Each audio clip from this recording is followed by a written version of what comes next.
rungokno wong sak donya. Teka titiwancine sing teka kulon kudu ndang balik nang ngetan. Krana apa? Sabda palon wis balik nang kawitane. Ya mangkane iki enek kaitane teka sabdane yang sabda palon. Nggih. Aku jangkep 500 tahun Bali Jawa.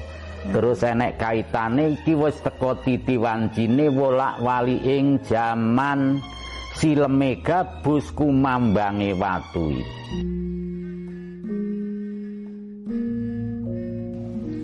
Hai lagu satelito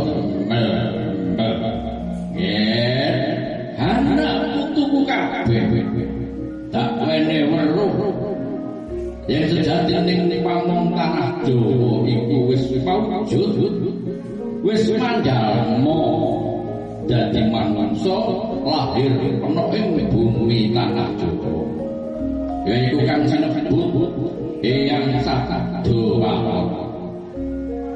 Mula yen iso golek ana kawruhana lan nyedhakno ana ngendi papan panggonane kanthi mangkono yen wis tinemu siramu prasasat bakal mulya urip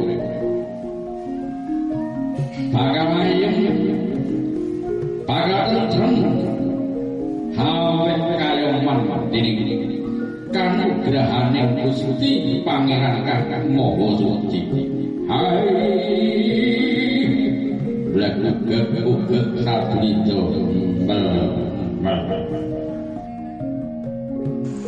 hai blek satulito mel yer putuku Sabda Palon kaya wis titiwancine sabdamu dadi kasunyatan sepisan tanah Jawa bakal utawa Nusantara bakal njayeng bawana katitik bakal tumangkaring di pekerti luhur dene kang kaping pindho